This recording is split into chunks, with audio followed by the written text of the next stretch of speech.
the honourable Leader of the Opposition. Thank you very much, Mr Speaker. My question is to the Prime Minister. Can the Prime Minister confirm that during the election campaign he solemnly declared, and I quote, "We have no intention to make any super changes"? Given Labor is now increasing taxes on superannuation, will the Prime Minister apologise for this statement? Why has the Prime Minister misled the Australian people? Isn't this yet another broken promise from this tricky Prime Minister? Order. Order. The House will remain silent so I can hear from the Prime Minister, and I give him the call. Thanks very much, Mr Speaker, and I do thank the Leader of the Opposition for his question.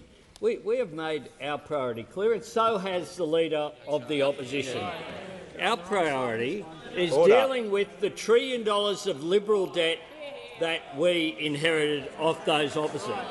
We are making a very modest change that will impact 1/2 of 1%. 1/2 of 1%. 17 of those people have over $100 million in their account. One has over $400 million. Order. So I do note that a majority of Australians, including a majority of Liberal voters, say that they agree with this change. But I tell you what we won't do. Members on my left. We see an issue of $1 trillion of Liberal debt. We get advice from Treasury saying that there are these 17 people who have over $100 million in their account. The member for O'Connor. And we say, well, and the member for Fisher. We should do something about that. Members on my left will cease interjecting. Those opposite see the most vulnerable people in our community and introduce the robo-debt scheme. And this is what they had to say. Order. We'll find you, we'll track you down, and you will have to repay those debts, and you may end up in prison. That said it all about those opposite and their attitude towards this. We're a government for all Australians. They've been reduced for a government of 1/2 of 1%. Give the call. Order. Members on my right. I'll hear from the member for Cunningham. Thank you, Mr Speaker. My question is to the Prime Minister. What steps has the government taken to ease the pressures on Australian families, and is there any opposition to these measures? The member for Fairfax. The member for Fairfax. Order. I know the week's starting. The way this is going to work, people, when they're asking questions, will not be interjected on from both sides, and when people are approaching the dispatch box, they will not be interjected on either. Hope everyone's got that clear today, because that's how this week's going to roll. Give the call to the Prime Minister. I thank the member for Cunningham for her question. It was good to be with the member for Cunningham in Wollongong at the university there just a week ago, and to be with the state Labor candidates as well there in Wollongong, as well as Kiama in the South Coast, just like it was good to be with Chris Minns yesterday at the Labor launch. I look forward to Peter Dutton's contribution, Order. the Leader of the Opposition's contribution at the Liberal Party launch next Sunday. I look forward to the red carpet being rolled out there this Sunday. But our biggest priority this year is making sure that Australians have economic security and stability. And that's why we're putting in place measures to take pressure off families so they can plan ahead. We've already acted, but there's more to come. Cheaper medicines came in on January 1. Cheaper childcare starts on the 1st of July. Today, through the Senate this morning, I can inform the House that we passed changes to paid parental leave to allow for more flexibility and easier access for families, particularly for single parents. We're getting wages moving again. We've got more affordable housing. We are implementing our energy price relief plan, opposed by those opposite that $1.5 billion that they opposed. And right around Australia, there are young people and older workers being retrained through our fee-free TAFE plan, some 180,000 of them. And this week in Parliament, we'll be progressing our National Reconstruction Fund. Very important to address the supply chain issues which the Reserve Bank have identified as being responsible for half and up to two-thirds of the inflationary pressures in the economy. So that's our plan. We have a positive plan going forward. Those opposite just have one answer to everything: no. They say no to manufacturing jobs through the National Reconstruction Fund. They say no to the Housing Australia Future Fund and additional housing for women and children escaping domestic violence. They say no to power price relief for households. They say no to making super stronger for the future. They say no to ending the climate wars and adopting their own mechanism that they put in place. No improvements, no alternatives, no ideas, just no. Give the call to the Honourable Deputy Leader of the Opposition. My question is to the Prime Minister, and I refer to his promise to deliver cheaper mortgages. Interest rates have risen 8 times under his watch, and more Australians are turning to Foodbank so they can put their grocery money towards their mortgage payments. Why has this Prime Minister misled the Australian people? Isn't this yet another broken promise by this tricky Prime Minister? Order. The member for Fisher. Give the call to the Prime Minister.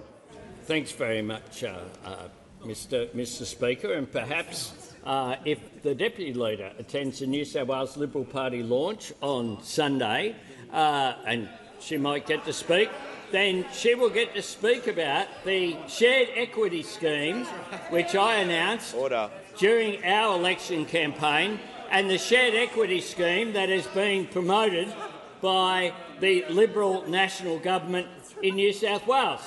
Shared equity schemes, what it means is, instead of having 100% of the mortgage yourself, there's a share of the mortgage is held by the government.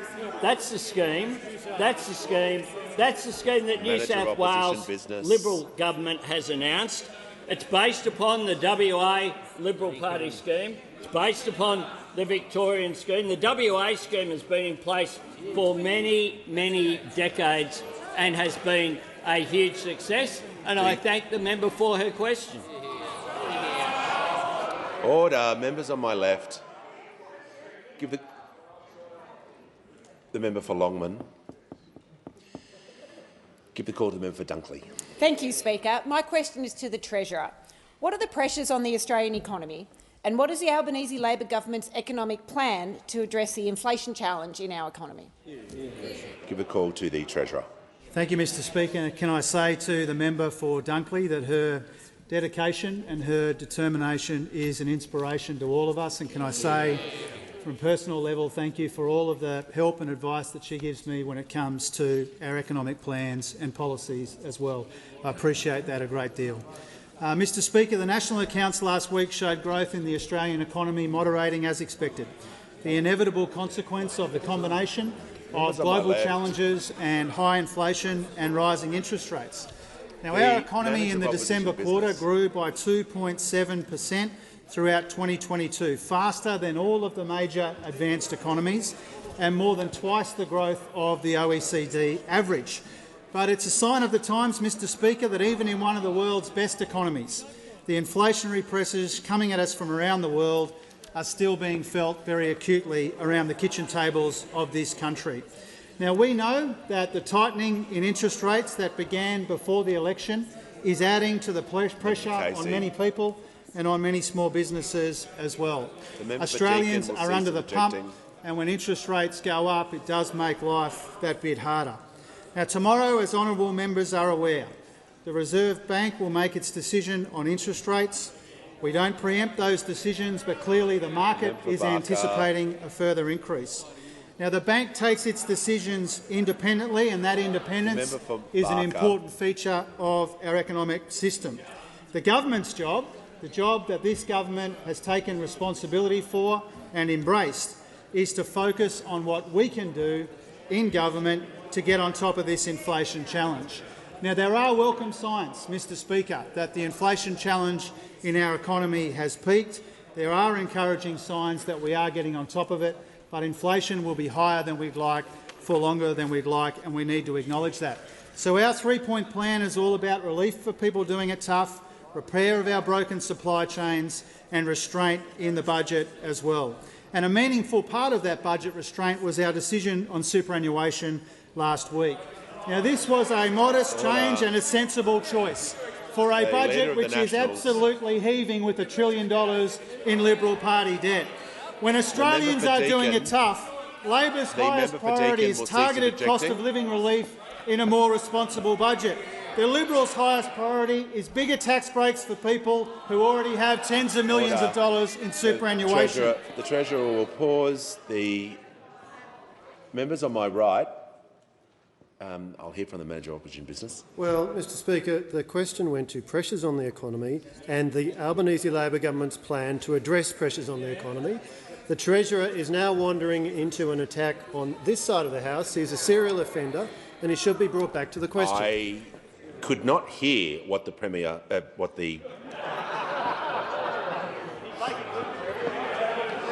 tell the Premier that. I couldn't. Order. Order. I couldn't hear what the Treasurer was saying, but I draw him back to the question. I won't tell her if you won't, Mr Speaker. Mr Speaker, our plan is to make a modest change to tax concessions for people with millions of dollars in their super to make the system more sustainable and more affordable. It's all about making the budget more responsible in the context of these cost of living pressures which are impacting people right around the country. Those opposite have got a different plan. They go after people with robo-debt and they come after Medicare. Order. Before I call the member for Mackellar, I'm pleased to inform the House that present in the gallery today is the Canberra Fellowship's parliamentary delegation from Indonesia, led by Mr Charles Horace. On behalf of the House, I extend a very warm welcome to you all. And I give the call to the member for Mackellar. Thank you, Mr Speaker. My question is for the Attorney-General. This morning I introduced a bill to end the Jobs for Mates culture in federal politics. Having abolished the AAT because of rampant cronyism and announced a review into public board appointments, it appears the government agrees this is a major integrity problem. Without a legislated and independent process like I have proposed in my bill, how can the government guarantee that any future appointments to public institutions will not end up as more jobs for mates? And I give the call to the Attorney-General. I thank the member Thank you, Mr Speaker. I thank the member very much for her question. As she knows, we have met to discuss her private member's bill, and as I have explained to her and would explain to the House, we as a government are committed to merit-based, transparent appointment processes. You will see those merit-based, transparent appointment processes in all respects in the appointments of this government. Order. Give the call to the member for Patterson. Thanks, Speaker. My question is to the Minister for Industry. What's the Albanese Labor government doing to revitalise Australian manufacturing? Why is this important for manufacturing jobs? And what are the threats to creating these new jobs? Order. I give the call to the Minister for Industry and Science. Thanks, Speaker, and I want to thank the member for Patterson. This is a member that gets it. The member for Patterson understands manufacturing matters, and there are thousands of people employed across the Hunter who owe their livelihoods to manufacturing, and some really great firms like Energy Renaissance in the member's electorate who are looking to have Aussie-made batteries right here available for us. Great work. Revitalising manufacturing is a critical priority for the country. Some of the world's biggest economies owe their success to having very healthy manufacturing within them, and they also get, these countries, they need to become more self-sufficient.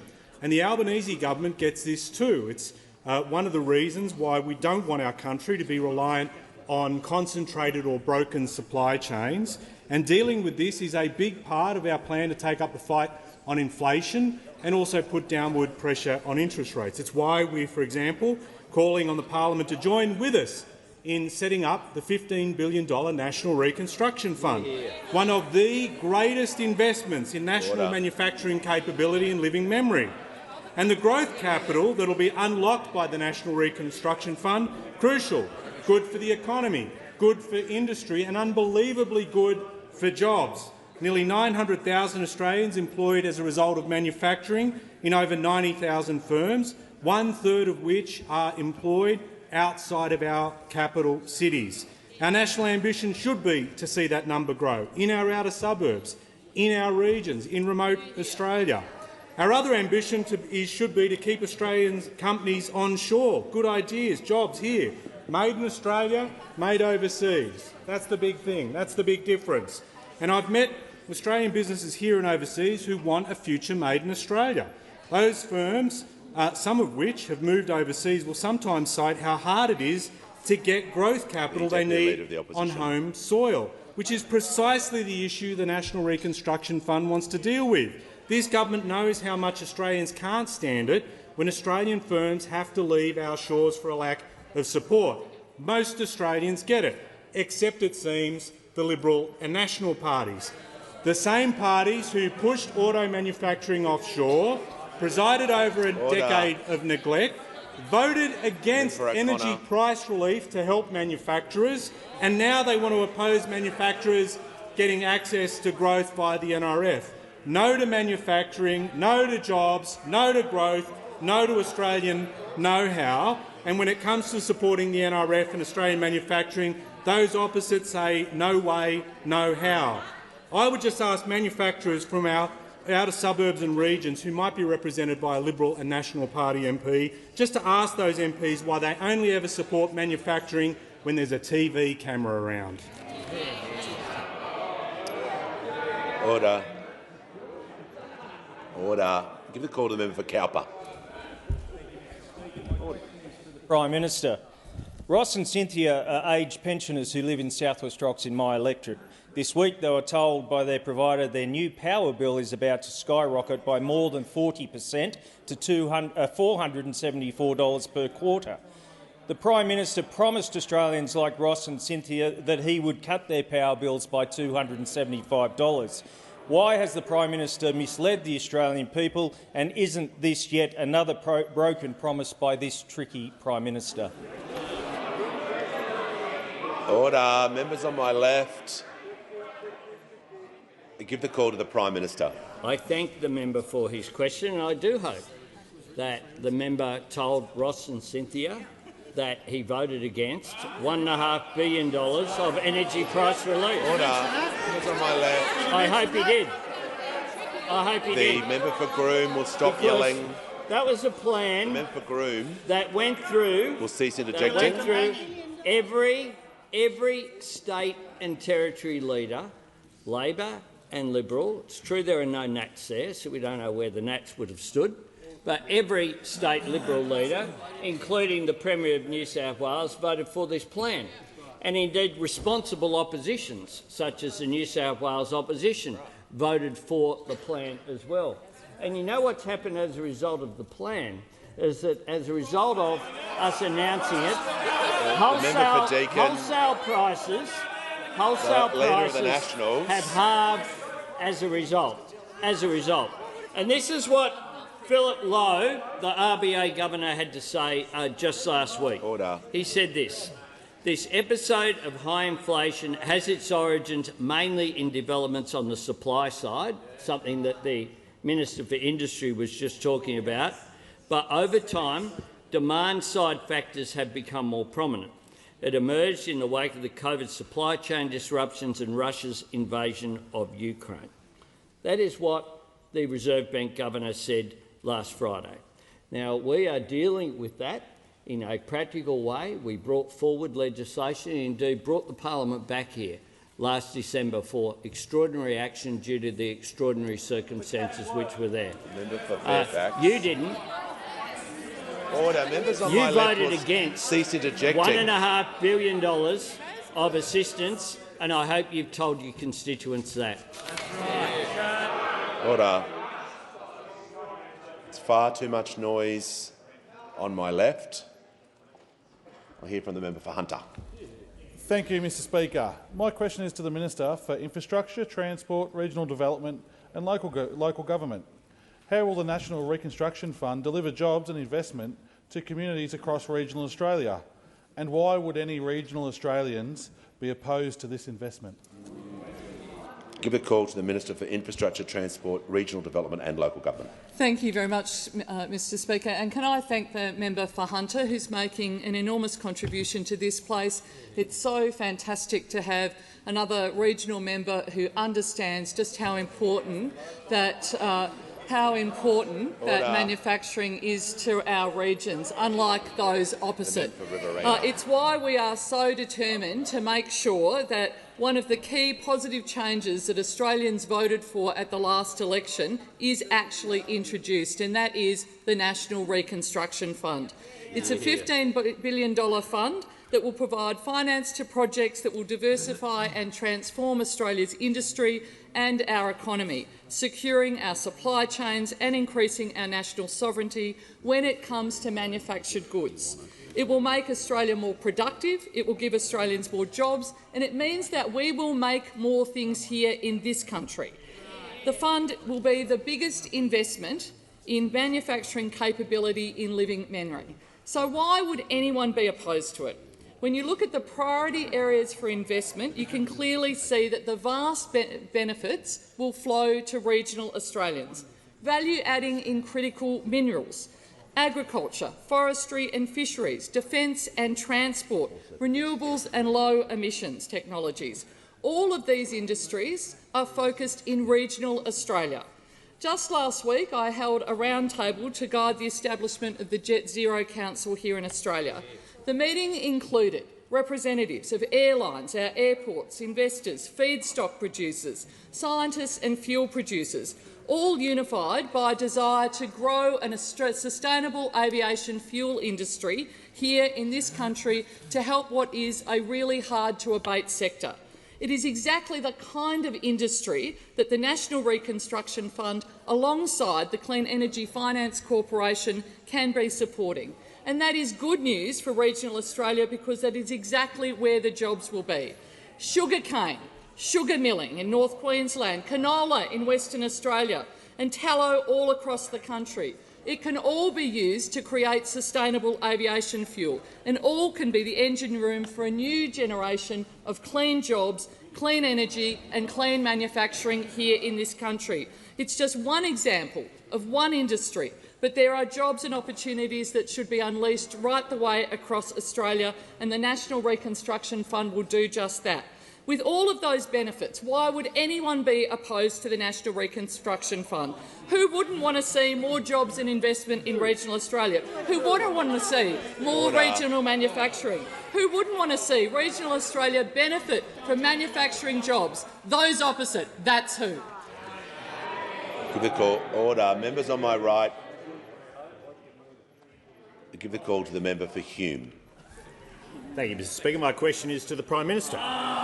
He's a light one. On the 30th of March 2021, the Prime Minister said we won't have any changes to the franking credits regime.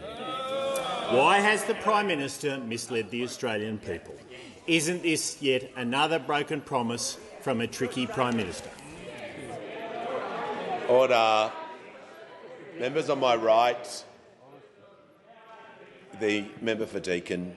I give the call to the Prime Minister. Proposed by the former government, but then again, the shadow treasurer. I mean, the treasurer has been waiting patiently there since last November to get a single question. Last November. It's now March. It was his birthday last week. It was his birthday on the same day. Give him a question. Give him a question. That's all he asked. That's all he asked for, Mr Speaker. The Prime Minister will return to the question. Members on my left. I would have thought that the shadow treasurer might have asked a question about super. He's had a lot to say. He's had a lot to say about super. He's had a lot to say about super, Mr Speaker. The Prime Minister will return to the question. But apparently not. Well, he's just picked another argument with himself. But he picked an argument with himself accidentally last week as well for the entire week. At last, a fair fight. At last, a fair fight. A fight between the shadow treasurer with the shadow treasurer. I think they've only got one. I think they've only got one now. Angus versus Angus, a true battle of the lightweights. Call the member for Spence. Thank you, Mr Speaker. My question is to the Deputy Prime Minister. How is the Albanese Labor government ensuring the response? Resume its seat. It's far too much noise. If people interject whilst people are asking questions, they will be removed from the chamber immediately. I can't be any clearer than that. I'll hear from the member for Spence again. Thank you, Mr Speaker. My question is to the Deputy Prime Minister. How is the Albanese Labor government ensuring the responsible delivery of AUKUS, and are there threats to this responsible approach? I give the call to the Minister for Defence and Deputy Prime Minister. Well, can I thank the member for his question? Bipartisanship in national security is critical, and that's not a leave pass for governments. Criticism from opposition matters. Indeed, there was profoundly important criticism from the Curtin opposition to the Menzies government in the first years of the Second World War. But even then it was understood that on critical issues bipartisanship mattered. Now, when the Morrison government made its AUKUS announcement last year that Australia would acquire nuclear-powered submarines, the Albanese Labor opposition provided unconditional, unqualified support immediately, and that continued right through until the election. But over the last week, the attitude of the opposition to AUKUS has become quite unclear, as we have been hearing the Leader of the Opposition describe his preferences about a future submarine capability. And this has raised eyebrows abroad about whether or not the coalition is on board. Now, the last time the Leader of the Opposition received a confidential briefing about AUKUS was in the very early days of a process which has gone a long way since then. Stop yelling. The Leader of the Opposition's information is very out of date, and he knows it. This government inherited an AUKUS announcement without much delivery. The capability gap, which loomed as a result of the lost decade from those opposite as they were in and out of a subs deal with Japan, in and out of a deal with France, had absolutely no answer to it. And there was the real prospect of there being a contest between two of our closest friends and allies as to who would provide us with the submarine. Well, I can inform the House that the announcement that we will soon make will deal with the capability gap and is a genuine collaboration between all three countries. The difference between the Coalition's announcement on AUKUS and every other announcement that they made on defence in the last 10 years is that this time Labor is going to do the delivery, and so it's actually going to happen. Over the last week, we've watched the Leader of the Opposition lay down markers, hedge his bets, try to have it both ways. Well, the question for the opposition is very simple. When the government makes its announcement with the United States and with the United Kingdom about the future submarine capability that Australia has, will the opposition provide unconditional and unqualified support so as to provide bipartisan support in the national interest, or will they continue their subterranean commentary so as to position themselves for their own political interest? Well, that choice is all theirs. Give the call to the Prime Minister. To the Leader of the Opposition. Resume his seat, and we will order. Resume your seat. And order. Order. Order. I give the call to the member for Newcastle. Yeah. Thank you. And my question is to the Minister for Housing and Homelessness. Why is the Albanese government's $10 billion Housing Australia Future Fund so important, and how does it fit into the government's larger housing reform agenda after a decade of so little action? Give the call to the Minister for Housing, the Minister for Homelessness and the Minister for Small Business. Thanks, Mr Speaker, and I want to thank the member for Newcastle for her important question, because I know that she, like many members in this place, is concerned that far too many Australians are paying the price of little action from those opposite when it comes to social and affordable housing. Indeed, our government was elected with a real plan to help tackle the country's housing challenges. Indeed, a plan to establish the $10 billion Housing Australia Future Fund. I want to thank all of those in this place that supported the Housing Australia Future Fund in this place. And indeed, we know it's going to make a real difference, Mr Speaker. As National Shelter has said, the package of legislation being considered by the Senate is the most critical housing legislation to be brought forward in the past 10 years. We're talking here about the single biggest investment in social and affordable housing in more than a decade. And we know how critical it is because it's going to make a real difference to those that need it most. But of course, the 30,000 homes that the fund will deliver in its first 5 years is just one part of our broader housing agenda. We've already unlocked up to $575 million from the National Housing Infrastructure Facility, and we've already made announcements right around the country of more social houses because of that unlocking.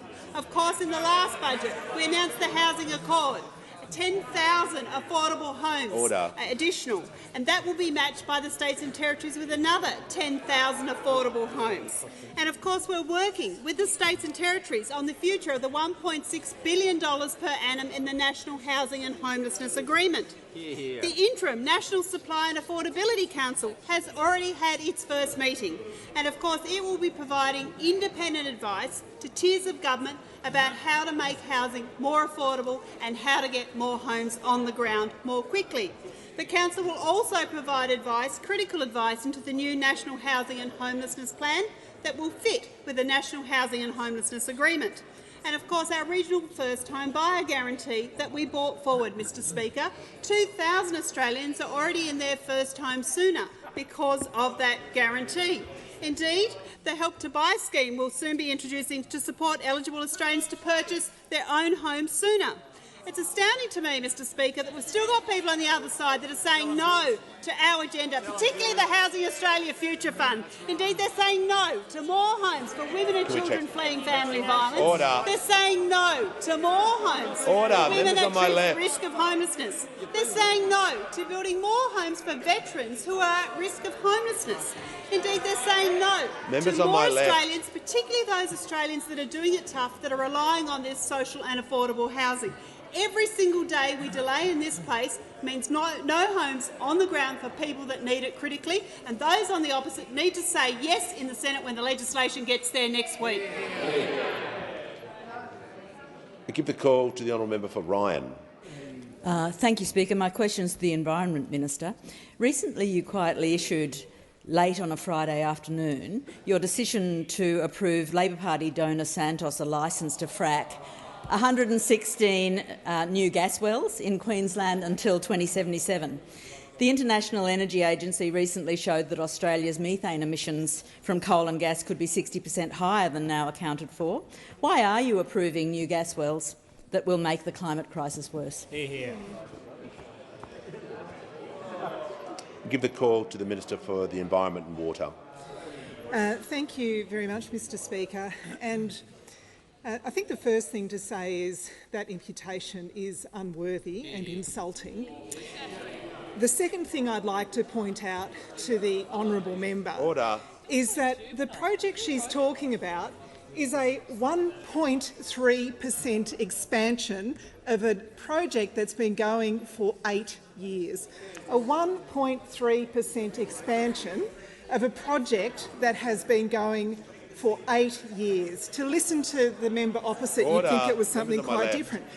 But I will say to the Greens, as they're sitting there feeling self-righteous, that the very best thing the Greens political party could do if they were really interested in climate change in this country is back the government's safeguard mechanism.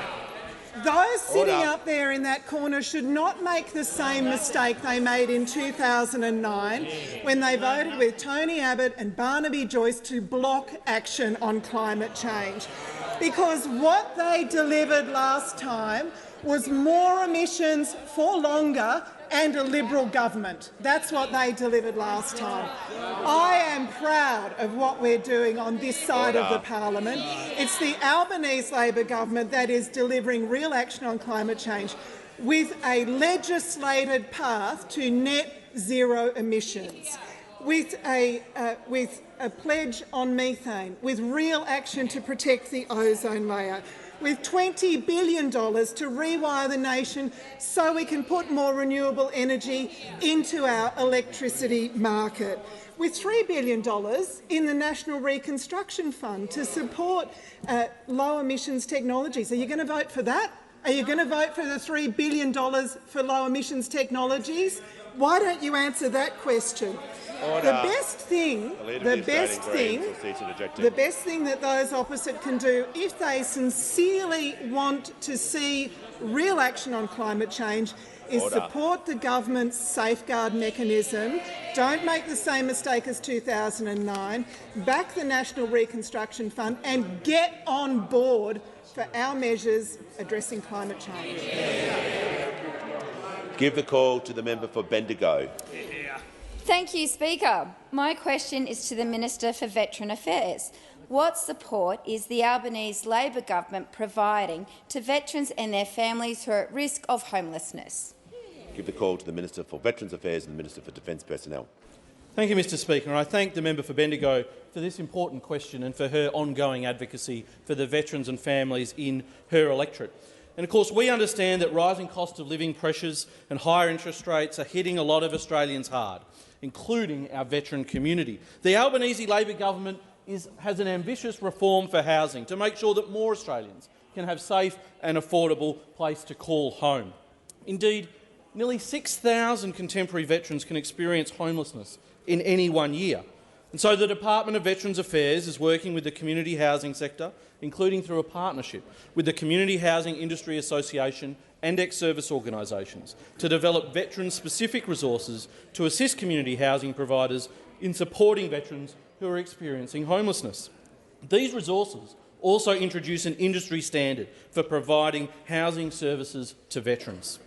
And if you are a veteran that is experiencing homelessness, please do get in touch with the Department of Veterans Affairs on 1800 838 372 or on Open Arms on 1800 011 046. But to be frank, we don't actually want to find ourselves in a position where veterans are homeless. Things shouldn't have to get that far. The Australian government strives to ensure that all former serving members of our Australian Defence Force who are experiencing or at risk of homelessness have access to the services and the support that they and their families require. That's why we're investing $3.6 million to build the Scott Palmer Services Centre, a crisis and transitional housing and support service to help veterans find permanent accommodation and employment in Darwin.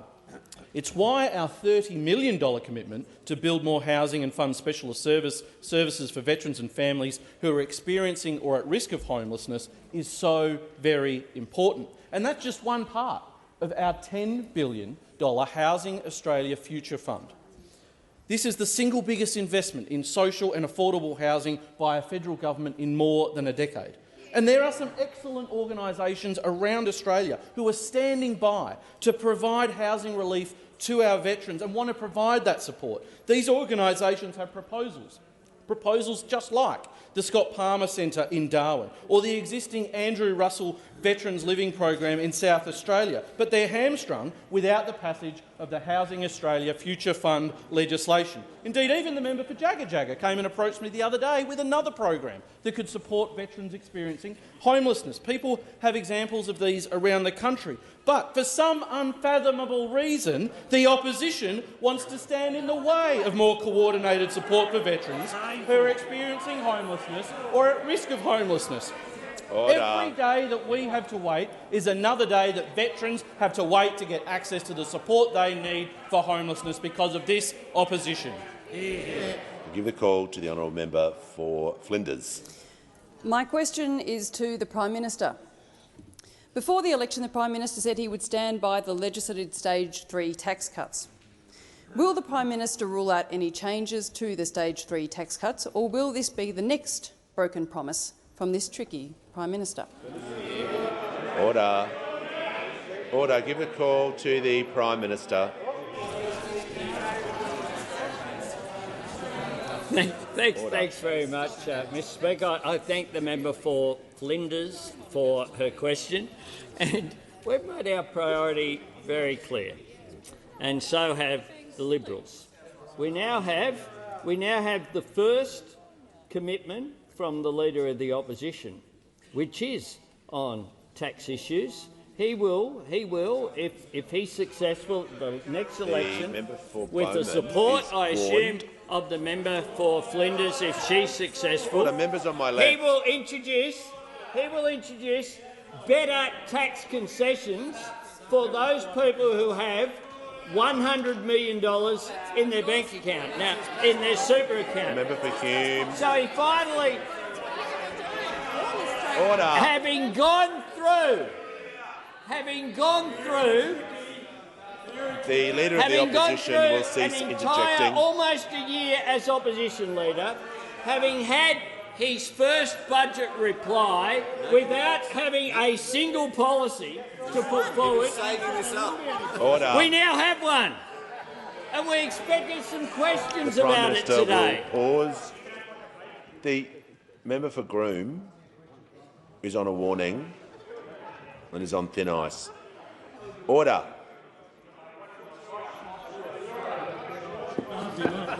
If the member for Hume doesn't want me to hear the Manager of Opposition Business, keep going. Call the Manager of Opposition Business. Mr Speaker, on relevance, very tightly defined, will the Prime Minister rule out any changes to the Stage 3 tax cuts? He's avoiding doing that. He's equivocating. I'll hear from the Leader of the House. Mr Speaker, to the point of order, it's always been the case that when there's a tag of that nature, it opens the question right wide up. Order. The Prime Minister is in order. I'm struggling to hear his answer. I'm asking the House to show some respect. I give the call to the Prime Minister. Thanks very much, Mr Speaker. Of course, we haven't changed our position on that issue, but we do find the member for O'Connor will leave the chamber under 94A. A group of people who the opposition will fight for. He won't fight for those veterans at risk of homelessness that we just discussed about. He won't fight for those women and children escaping domestic violence who'll benefit from the Housing Australia Future Fund. He won't fight for those people in regional Australia who want manufacturing jobs in the National Reconstruction Fund. He won't fight for those businesses who are calling for certainty with the safeguard mechanism. He won't fight for those families who want cheaper childcare. He wouldn't fight for those families who will benefit from energy price relief. No to all of them. We've found a group that he'll fight for. The 17 Australians who have over $100 million in their superannuation accounts, and the one Australian, he probably knows who it is, who has over $400 million in his super account. I mean, they have consistently opposed absolutely everything, but finally they've found something that they're in favour of. But they come in here having got on every interview with a friendly journalist they could find over the last week. They come in here and it's almost radio silence on super. Almost radio silence. What a pathetic.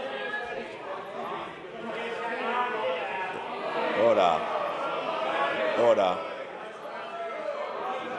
Members on my left will cease interjecting. Order.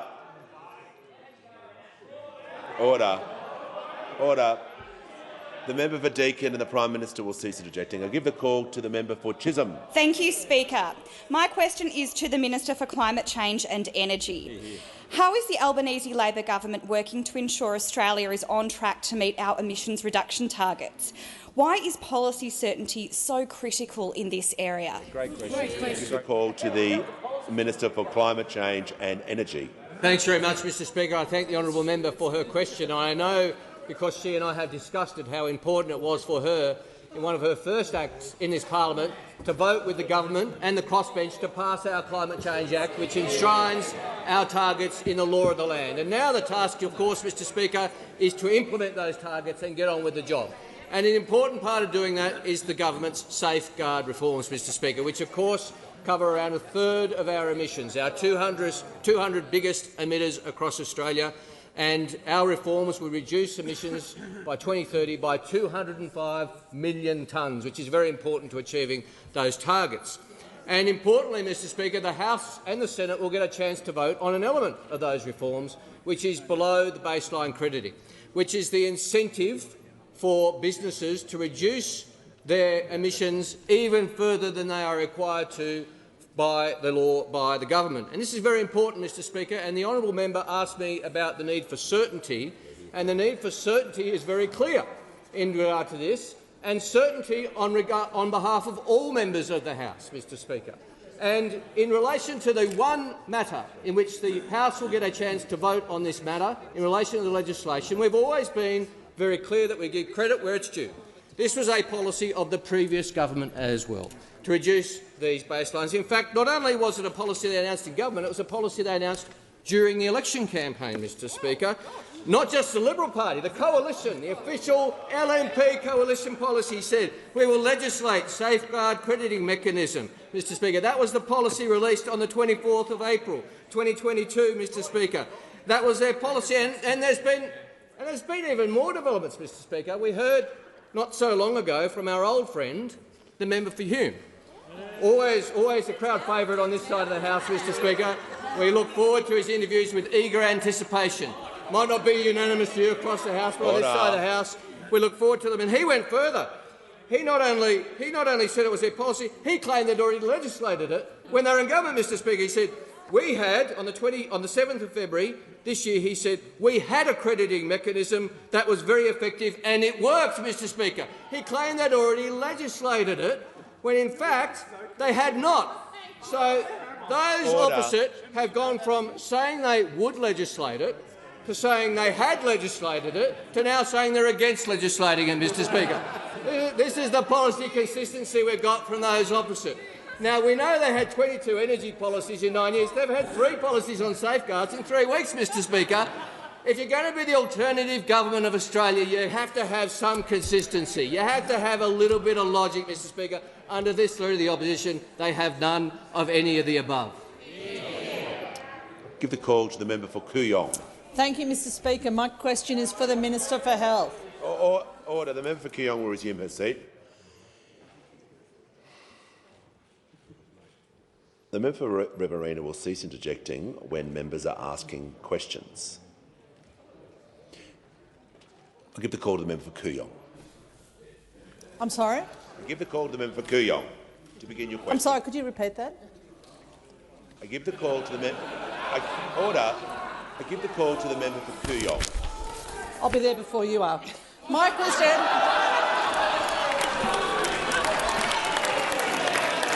Order.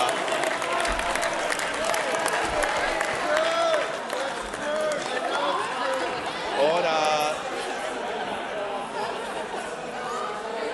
When the House comes to order, the member for Kooyong will be heard in silence. Order. Order. I'm sorry, I can't hear. All right. We'll do this again. I give the call to the member for Kooyong. Thank you so much, Mr Speaker. My question is for the Minister for Health. Minister, Australians are struggling with the cost of living pressures. In 2018, the PBAC recommended allowing prescribing of 2 months of a time supply for 143 medications. This would save dispensing fees of up to $180 a year per prescription medicine and will take pressure off GPs. Will you commit to decreasing healthcare costs by making this change to the PBAC? The Deputy Leader of the Opposition will cease interjecting. I give the call to the Minister for Health and Aged Care. You think they'd have learned about interjecting on the member for Kooyong.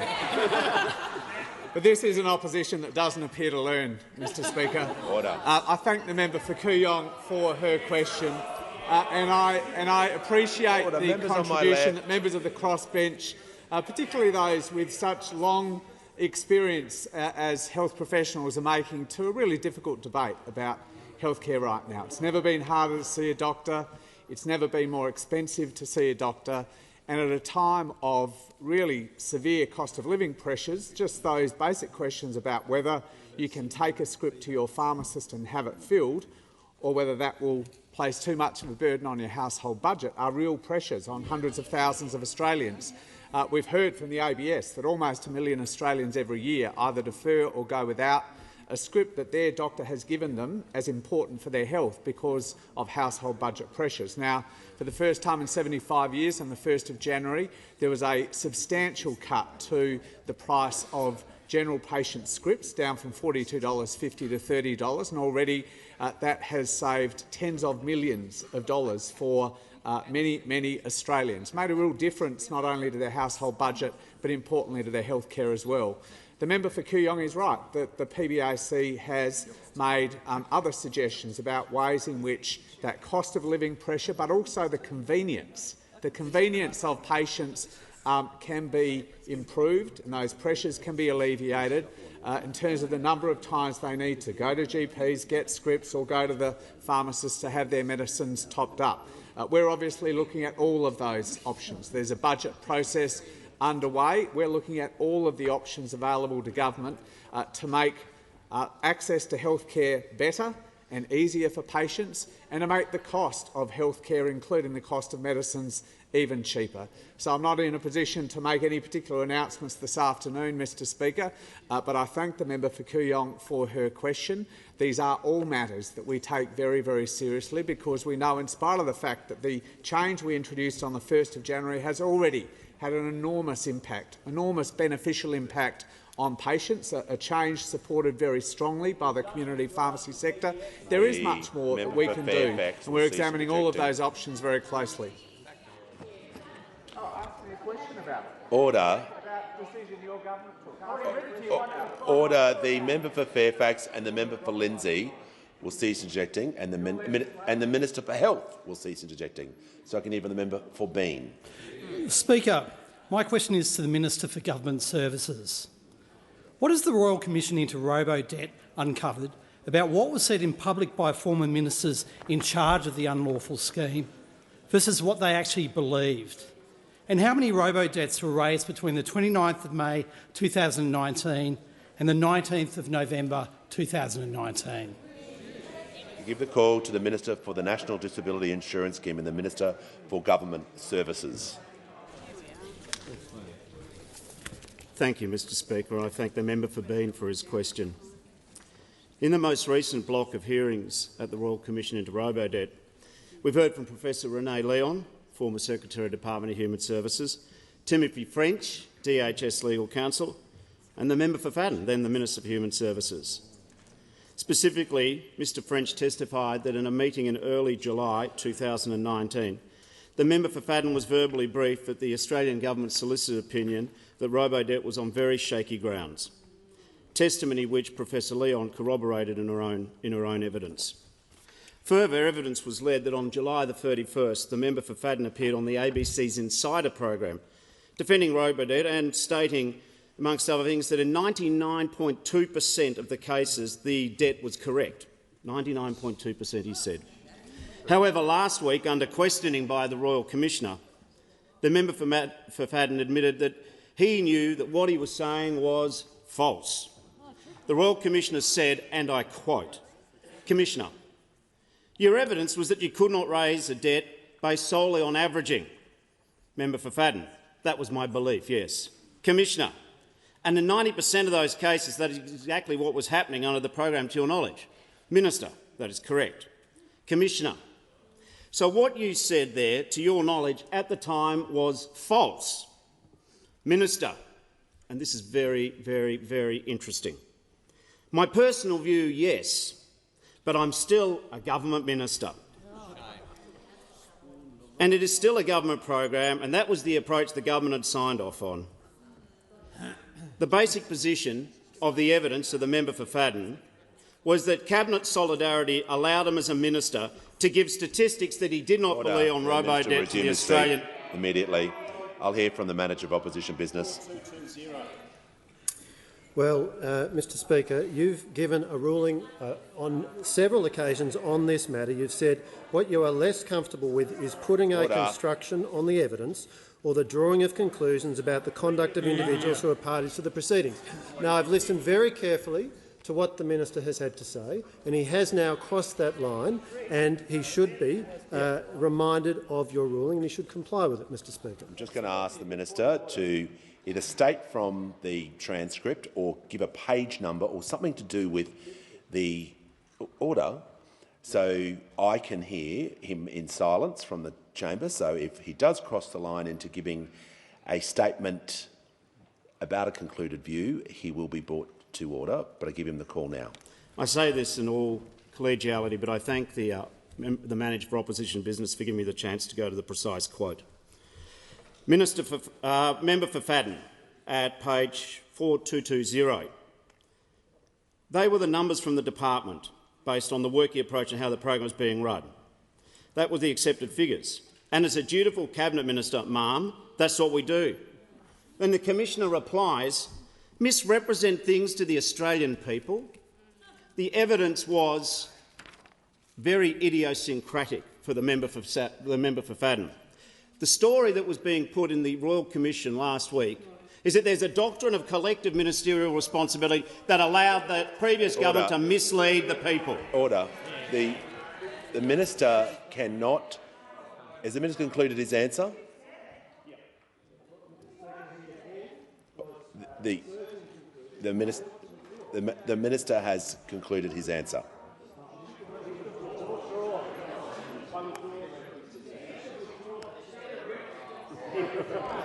Order.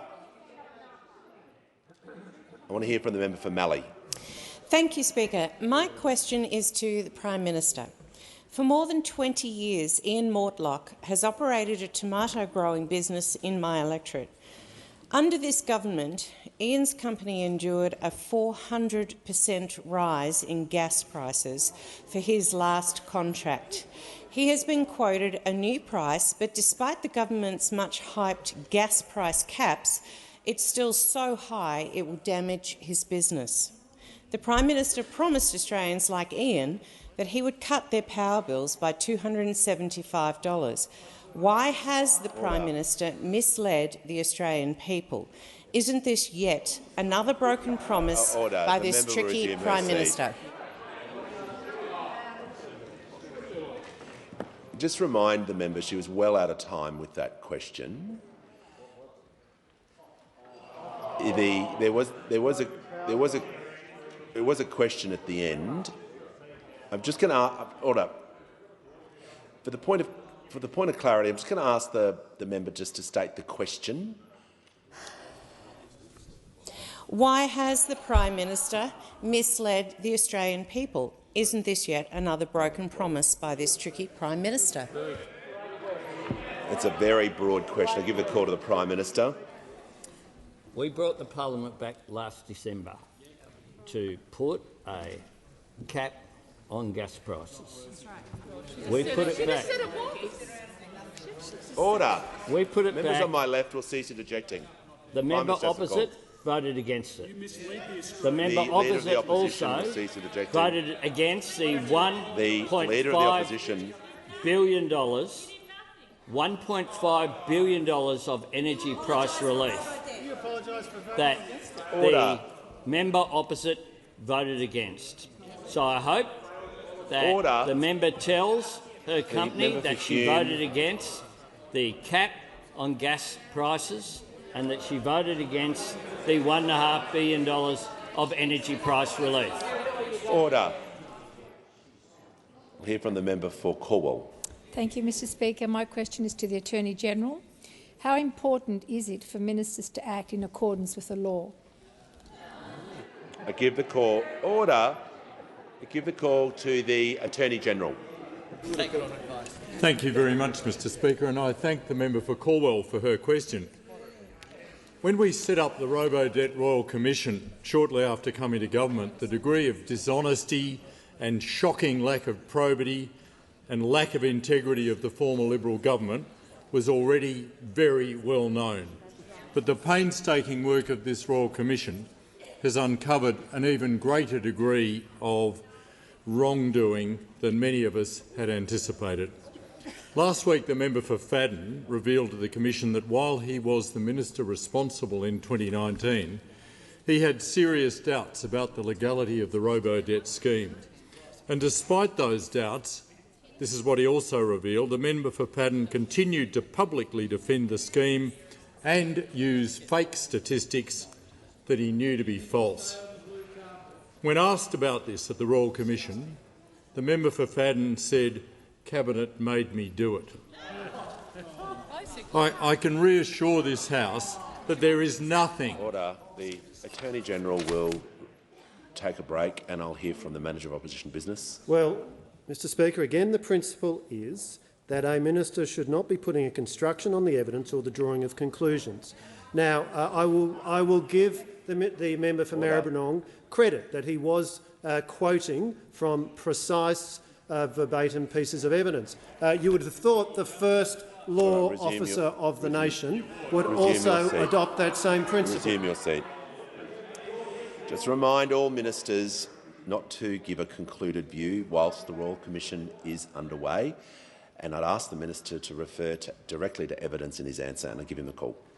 Thank you, Mr Speaker, and I would refer to transcript pages at the Commission, pages 4219 to 4220.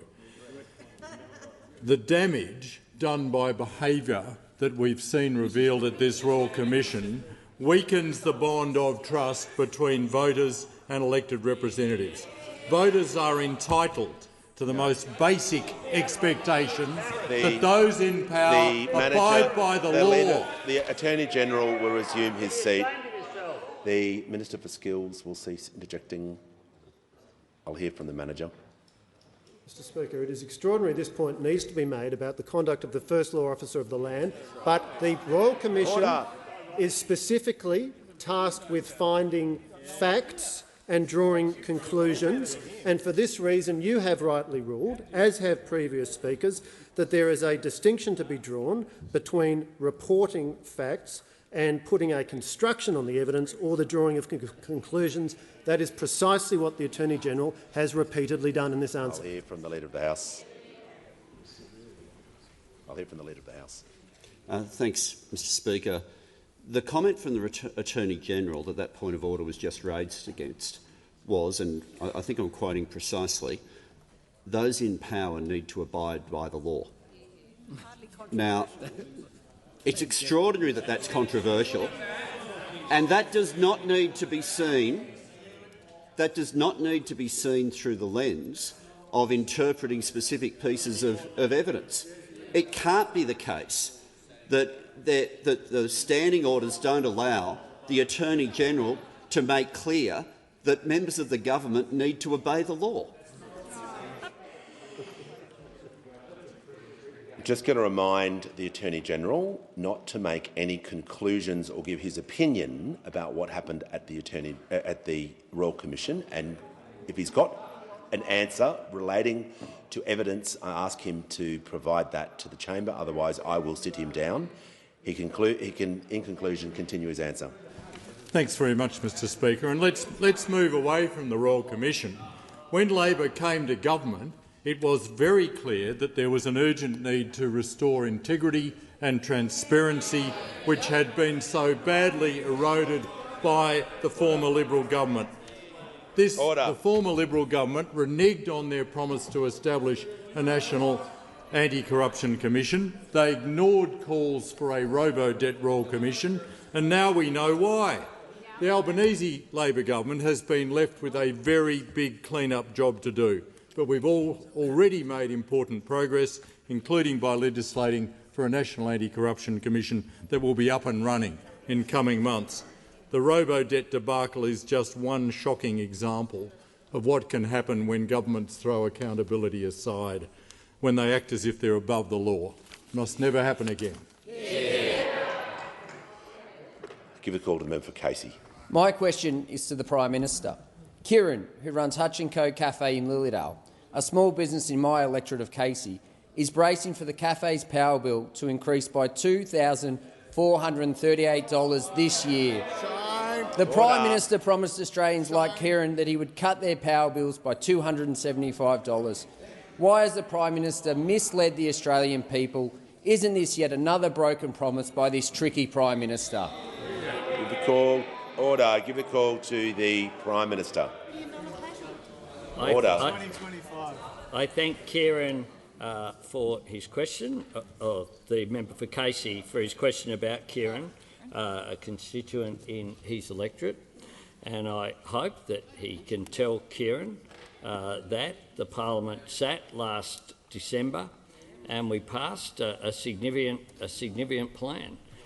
We passed a plan for a cap on gas prices. The New South Wales Parliament and the Queensland administration also put in place price caps on coal. The RBA, the IMF, IEMO and AGL have all confirmed that our plan is working, has made a difference. The energy price relief plan is something that the member for Casey came in here and voted against. And as of the 3rd of February, wholesale electricity forward prices were nearly half that in November. 3rd of February, wholesale electricity forward prices were nearly half of that in November, and that is in spite of the opposition of those opposite. And I hope he tells Kieran, that he's sorry that he voted against energy price relief, because they vote against everything over there, don't have any constructive ideas, apparently aren't aware that there's been this international spike because of the Russian invasion of Ukraine. But apparently that hasn't happened and hasn't had an impact. Well, it has had an impact right around the world, and we're dealing with practical measures, unlike those opposite, who, unlike their Liberal and National counterparts in New South Wales and indeed in Queensland, chose to just say no. Give the call to the member for Gilmore. My question is to the Minister for Regional Development, Local Government and Territories. How is the Albanese Labor government supporting regional communities to rebuild following natural disasters? What approach has the government adopted and what approaches has it rejected? Give the call to the Minister for Regional Development, Local Government and Territories. Thank you, Mr Speaker, and I thank the member for the question and acknowledge the work she continues to do in the recovery effort in her electorate. We know many Australians have been impacted by natural disasters, and only last week we saw remote communities in the Northern Territory evacuated, and the Albanese Labor government stands ready to assist where we can. Floods and fires, cyclones and extreme weather events continue to devastate much of our vast country. Natural disasters and the communities they impact should never be politicised, and we unfortunately have seen this time and time again from those opposite. And now the New South Wales Audit Office has found the New South Wales Liberal National Government chose the same path in bushfire funding. Politics absolutely needs to take a back seat in times of community need. The most important thing that people and communities need to know is that support is available during a disaster. Competitive grant funding after a disaster doesn't work. The Minister will pause. The Manager of Opposition Business. Mr Speaker, questions are to be asked to ministers about their portfolio responsibilities, not the responsibilities of another government, the New South Wales government. The question was about what approaches have been adopted and rejected. The Minister can continue with her answer. Thank you, Mr Speaker. And I'm going to avoid even commenting on that ridiculous interruption, because competitive grant funding really needs to take a back seat, because communities should not be pit against each other in times of disaster. Because in times of disaster, people need to come together for recovery. I don't know if those opposite know that that in my electorate 1,000 homes were burnt during the Black Summer bushfire, 2,000 sheds and outbuildings lost, tens of thousands of kilometres of fence line, and not once in that 10 years prior did I see anyone over there saying, where's the black spot funding for Eden Monero, because they're going to need it because there's a disaster coming. Not once. Order. You guys had 3 years under former Prime Minister Morrison where you had a disaster recovery fund where you collected $800 million on interest and didn't spend a single dollar on a mitigation project. Not a single dollar on recovery. It's absolute hypocrisy coming from those opposite. And we won't repeat those mistakes, which is why we are committed to the Disaster Ready Fund. Order. $1 billion over 5 years so that we can help communities prepare for the next natural disaster.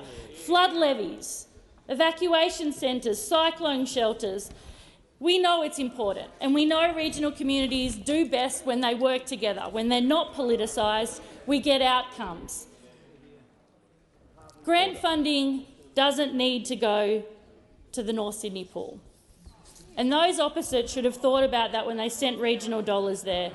People and communities spend time and money applying for grant funds, and this side of the House will work with communities to deliver grant funds on an integrity and transparency basis. Our government is committed to working with communities, especially our regions.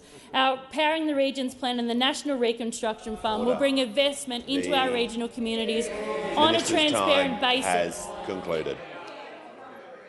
Order. I give the call to the member for Barara. Thank you, Mr Speaker. My question's to the Prime Minister. 2 weeks ago, with the Leader of the Opposition and the member for O'Connor, I travelled to Laverton and Leonora in Western Australia. The member for We heard from local leaders that since this government abolished the cashless debit card, there's been an increase in alcohol-related violence and children in those communities not being fed. When will the Prime Minister start listening to the local voices of community calling for the reinstatement of the cashless debit card? Order. Order. I give the call to the Minister for Social Services. Order. Well, thank you very much, Mr Speaker, for the call, and I'd like to thank the member for his question. Of course, there's a lot of emotion around the cashless debit card, and some of those on the other side are using it for political purposes. They're using it in a way to divide communities and spread misinformation. Of course, alcohol misuse in remote and rural Australia are due to a complex ranges of issues, and the Goldfields is no different.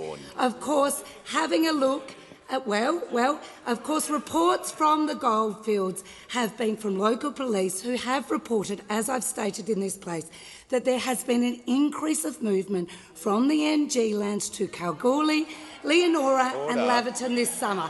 Now, I will remind the House that the NG lands were never subject to the cashless debit card. So, of course, making this connection is misleading. Of course, it has also been publicly reported, which I'm assuming the Leader of the Opposition listened to, that there has been recent royalty payments which have attracted larger groups into town to access these funds. Let I remind everyone that royalty payments have never been restricted by the cashless debit card. So once again, these connections do not actually add up, and once again as an example of the misinformation. But I would also like to quote some comments from Aboriginal elder Marty Sealander, who said people with serious drinking problems among those from vast NG lands who receive infrequent but substantial mining royalties and travel to the Goldfields region to spend their payment on alcohol. That is what the Leader of the Opposition heard, and why he would come into this place and try and mislead and conflate is beyond me. But I will say that we, as a government, are investing in the things that work. We will invest in the support and services that work. We have continued, my department continues to consult with those regions, because not only did we promise and commit money to the existing services that were to end under those opposite, the 1st of July this year, no more money for these sites. Of course, we have not only committed that funding but committed extra funding to the services that work. I will, and this government will, continue to work with those communities affected by these complex issues to deliver real and lasting solution. We are not going to play politics, even if those on the other side will. Order. The House comes to order. I hear from the member for Bennelong. My question is to the Minister for Early Childhood Education. How is the Albanese Labor government delivering on its election commitment to make early childhood education more affordable for Australian families? Call to the Minister for Early Childhood Education and Minister for Youth. Thank you very much, Mr Speaker, and I thank the member for Bennelong for his question. Actually, it was really fantastic to visit the West Ryde Neighbourhood Children's Centre with the member for Bennelong last week. The centre is led by the wonderful centre director, Susie, and we got to meet such beautiful children like Lily, and a huge thank you to Lily for the painting of rainbows and love hearts. I particularly enjoyed watching the member for Bennelong pretend to be a human basketball hoop while the children threw their hats at him. It certainly was a sight to be seen. Mr Speaker, the Albanese government believes that good quality and affordable early childhood education is critical for every Australian child. We know that it can change the trajectory of a child's life.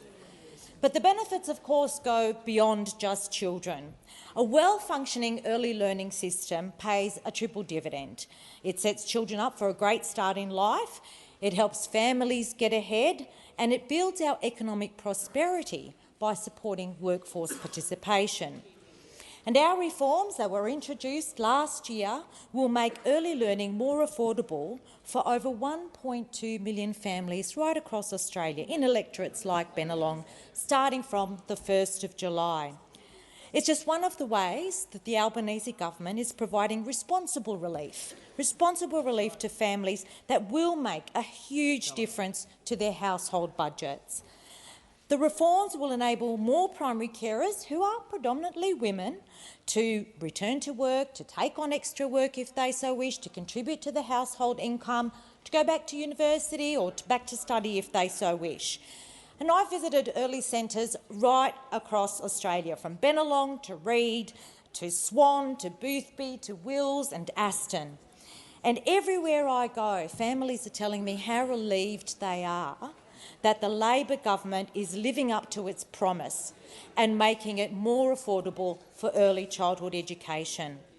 But I also get to see firsthand the fantastic work of early childhood educators. In the words of Georgie Dent from Parenthood, a wonderful advocate for the value of early learning, she says, investment in early childhood education and care is an investment in building the nation's social capital. It's an investment in the future prosperity of the country, and just as important as physical infrastructure. Well, the Albanese Labor government is making investments in Australian children and families, investments that make a real difference to their lives. We're delivering on our commitments to the Australian people, and we're giving children the best start in life and making a real difference to household budgets of Australian families. Order. I give the call to the member. Order. I give the call. Members on my right. I give the call to the member for Hume. The question is to the Treasurer. Has the Treasurer seen advice from Treasury that the so-called 0.5% of people affected by their super changes grows to 10% of Australians? I give the call to the Treasurer. Thank you very much, Mr Speaker. It took until 3:24 to break the pea-hearted silence of the Shadow Treasurer.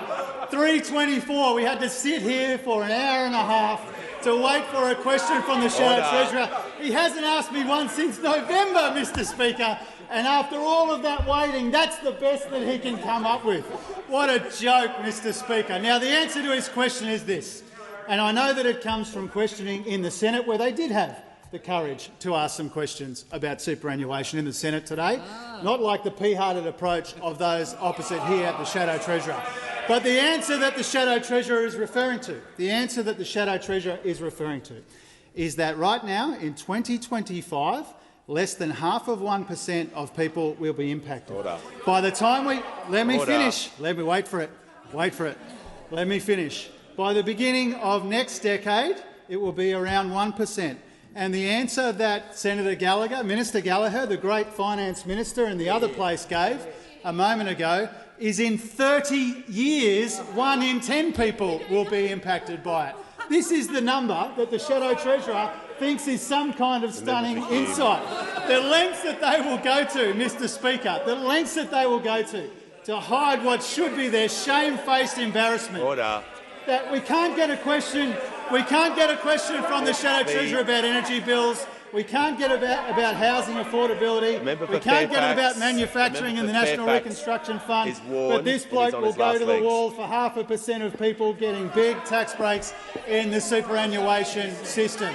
Now, what we are proposing, Mr Speaker, is a modest change, but it is a simple choice. Order. And on this side of the House, when we inherit $1 trillion of Liberal Party debt and deficits as far as the eye can see, and unfunded ongoing commitments and intensifying pressures in the budget, we say that the generous concessions in superannuation for 0.5% of people can be a little bit less generous.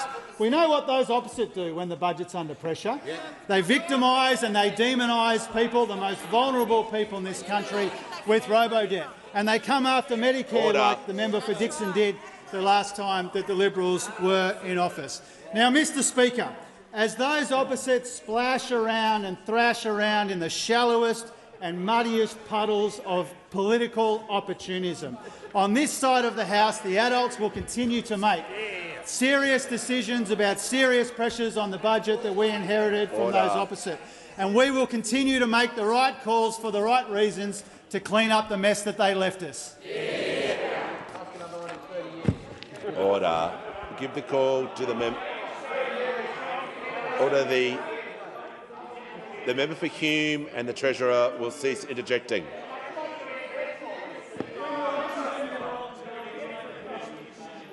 The member for Hume and the Leader of the Opposition. Order. When the House is the Leader of the Opposition, the Treasurer. I give the call to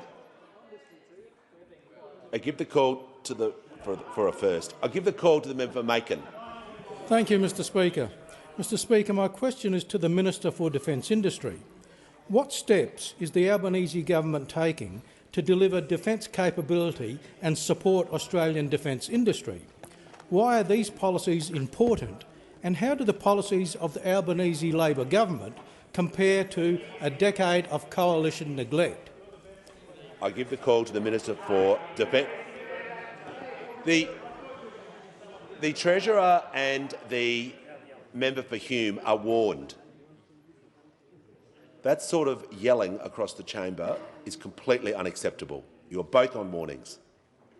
Give the call to the Minister for Defence Industry and the Minister for International Development in the Pacific. Thank you, Mr Speaker, and I thank the member for Macon from the great city of Adelaide for his question. The truth is, Mr Speaker, we face the greatest strategic uncertainty since World War II, and it's critical that we have a defence procurement system that works efficiently, delivering the equipment the ADF needs. We also need a sovereign Australian defence industry to support that. But the truth is, Mr Speaker, that we inherited a mess. 28 major defence projects running 97 years late. Battlefield airlift planes that couldn't fly into battlefields. Helicopters running more than 10 years late, available less than 50% of the time. Patrol boats built with imported substandard aluminium that, get this, rusts in salt water. This was a mess driven by the incompetence of those opposite. 9 years of defence and defence industry ministers asleep at the wheel. By contrast, the Deputy Prime Minister and I took immediate action and announced 6 significant reforms to defence procurement. This included driving greater ministerial focus and energy through regular ministerial summits to fix projects of concern. And I'll be conducting the second ministerial summit this month. The second summit in 4 months. In contrast, though, second summit in 4 months compared to 6 summits in a long 9 years by those opposite. I can also inform the House that today the Independent Project Management Office has been established within Defence to help drive reforms to the defence procurement system, delivering to the ADF the equipment they need. Now, Mr Speaker, complementing an efficient procurement system is a sovereign Australian defence industry. This is something the Albanese government is deeply committed to. Whether it's through the National Reconstruction Fund or our commitment to build nuclear-propelled submarines in Adelaide, we want our defence industry to prosper. It's good for Aussie jobs and it's great for our national security. And I've recently returned from the Munich Security Conference, where I met with the German Defence Minister and the global head of Rheinmetall, where we had great conversations about Rheinmetall building Boxer vehicles in Queensland to export to Germany. This will be the biggest export deal in our defence history. The Albanese government is working hard on this, and that's the difference between the government and the opposition. We want to grow jobs through defence exports. They want to export defence jobs. We saw that when they tried to send the submarine contract to Japan, and only last week the Leader of the Opposition surrendered on Aussie jobs and advocated building our nuclear submarines overseas. He cut Adelaide loose. Only the Albanese government can be trusted to fight for an Australian defence industry because we know it's vital to our national security. Has concluded. Order. The member for Page. I want to hear from the member for Lindsay. Thank you, Mr Speaker. My question is to the Minister for Health.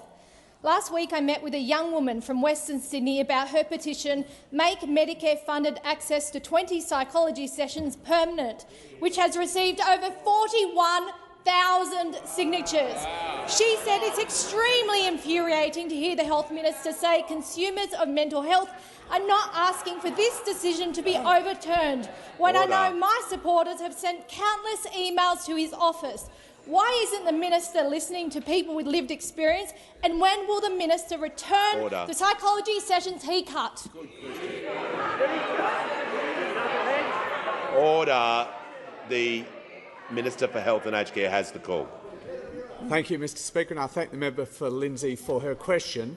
I'm not sure. She may want to indicate whether she lobbied the former minister to make those additional 10 sessions permanent, because, as she would know, the former government made the decision that they would terminate on the 31st of December 2022. That decision was not changed in the March budget last year, the last budget that was delivered by the former government. Perhaps the member for Lindsay lobbied the former minister for that. I've not heard that. I've seen no correspondence to that effect. As far as I know, every single member across the opposition, now opposition backbenchers, were quite happy with the decision that the former minister, Greg Hunt, had made. Now, the decision we took to essentially support the position of the former government was informed by the evaluation of the Better Access program, which I have outlined to this parliament a number of times before. And the essential conclusion of that was that the additional 10 sessions, far from making access better, which is the name of this program, it made access worse. That tens and tens of thousands of potential patients could not get into the system at all.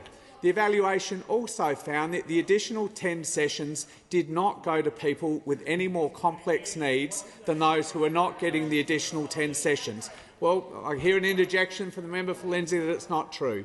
I can't remember the exact words, but the evaluation found that the baseline mental health of those who received the additional sessions was almost identical to the baseline mental health of those who did not receive the additional sessions. Now, I am consulting, along with the Assistant Minister for Mental Health, with the sector very broadly about ways in which we can make better access more equitable, ways in which we can make better access more accessible for those communities who are missing out and who, frankly, have been missing out for the almost 2 decades of this program, which has seen seen disproportionately these services delivered to wealthier suburbs in inner-city suburbs instead of those in the outer suburbs and in regional communities. Order. We're committed to making this a sustainable, equitable program. Now, the member for Lindsay also says, why are we not listening to those with lived experience? Well, in the 2012 budget, when I was the Minister for Mental Health, we set aside funding to set up lived experience organisations to give consumers a voice in the delivery and deliberations around mental health policy. And who cut that? Who cut that? The now Leader of the Opposition, who was the Health Minister, the worst Health Minister in the modern history of health, cut the funding we had set aside to give consumers a voice in the development of mental health policy. Now, I'm really proud that the Assistant Minister of Mental Health, 10 years too late because of those opposite, have finally reintroduced funding to give consumers a structured voice in the delivery of mental health policy in this country. Minister's time has concluded. The member for Lindsay will cease interjecting. And I give the call to the member for Wills. Thank you, Mr Speaker. My question is to the Minister for Immigration, Citizenship and Multicultural Affairs. How is the Albanese Labor government supporting the economic participation and inclusion of refugees in our community? Give the call to the Minister for Immigration, Citizenship and Multicultural Affairs. Thanks, Speaker, and I thank the member for Wills for his question. I know these are issues that he is deeply committed to and matter a lot to his constituents. Now, I'm very proud, Mr Speaker, to be part of a government that's committed to changing the tenor of our national debate on refugees, as we also ensure that our policies make a practical difference to the lives of refugees and to the communities we welcome them into.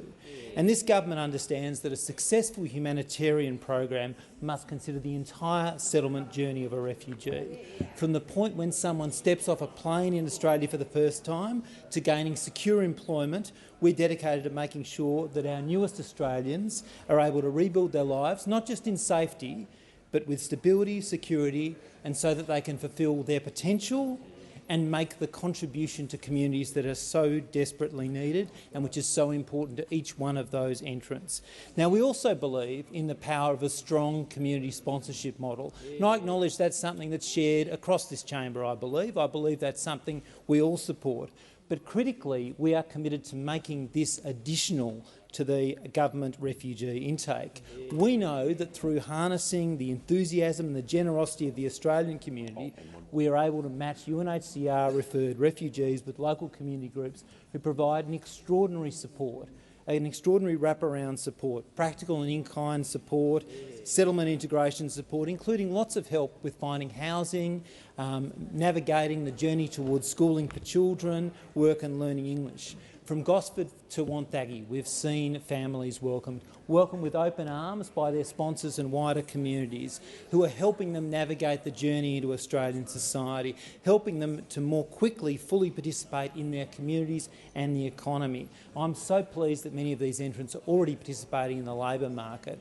I'm also pleased that we have programs that support this journey becoming more complete, recognising that whilst entrants who come through humanitarian pathways are highly motivated to work, they face unique barriers. And that's why this week I was pleased to make a number of announcements supporting social enterprises. At Parliament on King with my friend the member for Sydney, an extraordinary venue, and also with the member for Macnamara, where I announced $7.5 million in funding to Victorian social enterprises, ensuring that people who come here through humanitarian pathways get every opportunity to make their contribution at wonderful places like Space to Be in St Kilda, which has provided a pathway to secure employment for 95%, Mr Speaker, of the refugees who come through there, including through its on-site cafe. This cafe, run by Nairan, a person currently on a TPV but who will soon be able to become a permanent resident and develop her business. Her cafe is more than just financial stability. It's a way in which she can give back to this country. Minister's time has concluded. I give the call to the Leader of the Opposition. Thank you very much, Mr Speaker. My question is to the Prime Minister. Was the Prime Minister aware of the Treasury advice that 1 in 10 Australians will be affected by their proposed super changes when he made public commentary on this matter last week?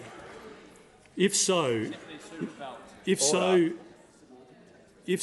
Minister, what is your advice to a 37-year-old making investment decisions today into their superannuation who would be affected by these changes?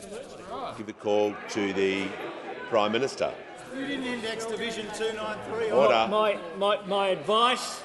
I thank the Leader of the Opposition for his question. Index your changes. My advice to a 37-year-old would be listen to old Angus, not new Angus, because in June 2016. Order. The Prime Minister will refer ask a question. Just resume your seat. The Prime Minister will refer to members by their title. Well, the Shadow Treasurer. Of course, the Shadow Treasurer in June 2016. On a point of order, I'll hear from the Leader of the Opposition. Well, Mr Speaker, on relevance, it was a straight question. It didn't require a slippery answer. Resume your seat. There is no point of order, but I'll hear from the Leader of the House. Oh, no, it's fine. Yeah. The Prime Minister will continue. Thank you very much, Mr Speaker. Order. Order. The question was about advice from the Prime Minister. He is answering the question. I give him the call, and he'll be heard in silence. He's very angry, Mr Speaker. He Order. can save the yelling for the New South Wales Liberals campaign launch on Sunday. Save it for that. This is what the Shadow Treasurer had to say. The situation we had was some people were contributing millions of dollars into super, and it's totally inappropriate that someone who's contributed millions and millions of dollars continues to get those 15% concessions. That's what they had to say. Fantastic job. Well done, Angus. Fantastic. Great job. It was after the Treasurer's budget speech that year where the then Treasurer, the member for Cook, had this to say: we will be reducing access to generous superannuation tax concessions for the most wealthy. Now, today they've come in here. We've let question time go for over an hour and a half. They've finally got to asking a question about super, and what they talk about is something that happens in 30 years. Even though, when they made the changes in Section 293, they didn't index it. Income tax rates, they don't index it. On my left. In 30 years' time, I make this prediction. I make this bold prediction. In 30 years' time, some people will be earning more than they are today in dollar terms, and some people will be paying different income tax rates in 30 years than they are now, and different people will be contributing Section 293 under Section 293 in terms of superannuation. The changes that they delivered in 2016-17. But the difference is this, Mr Speaker. Our tax changes affect 1/2%. The Prime Minister will pause.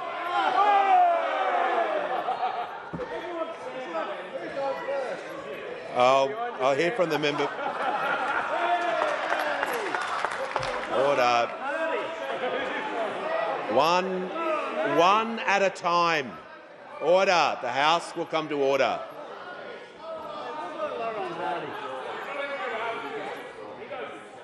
The member will resume his seat. I didn't hear what the Treasurer said. I'm asking if he will withdraw to assist the House. Withdraw.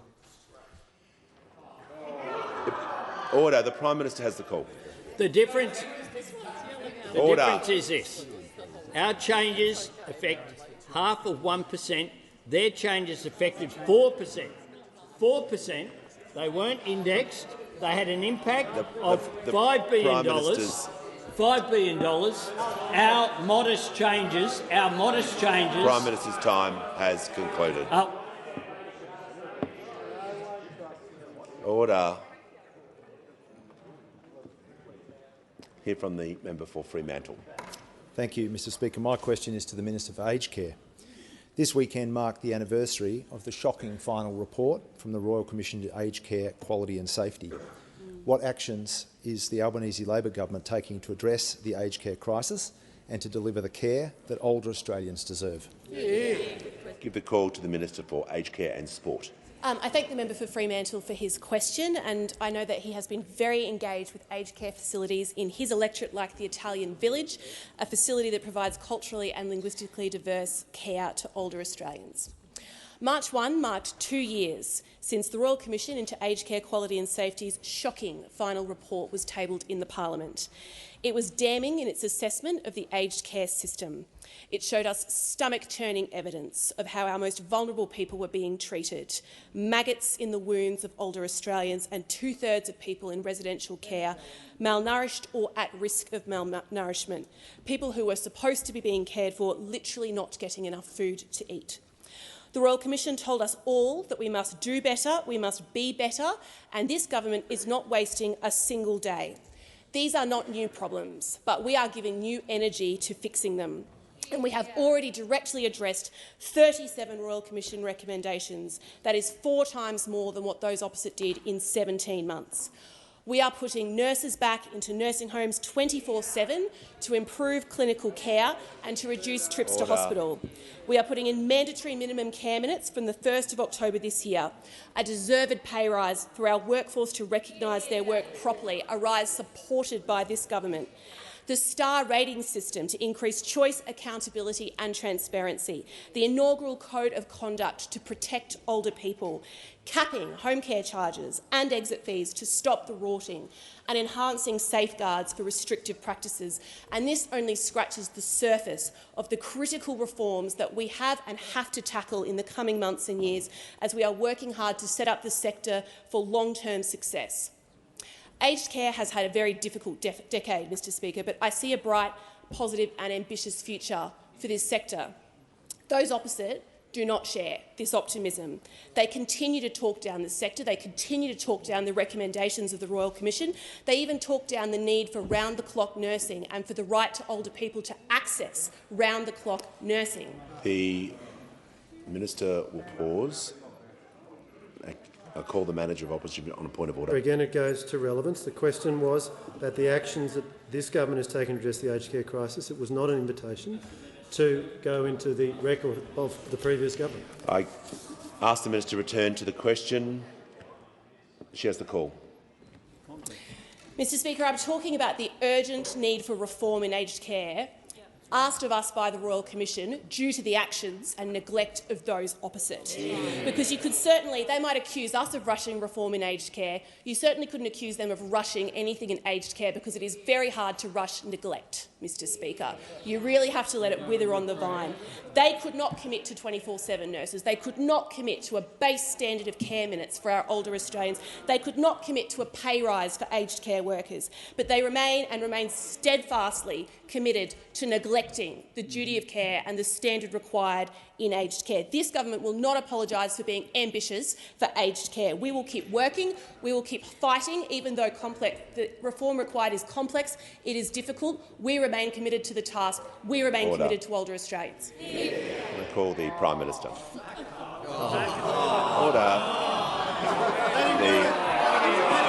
The member for Riverina will resume his seat immediately. Order. Give the call to the Prime Minister. I look forward to 2 o'clock tomorrow for the member for Riverina. Prime Minister. I ask that further questions be placed on the notice paper.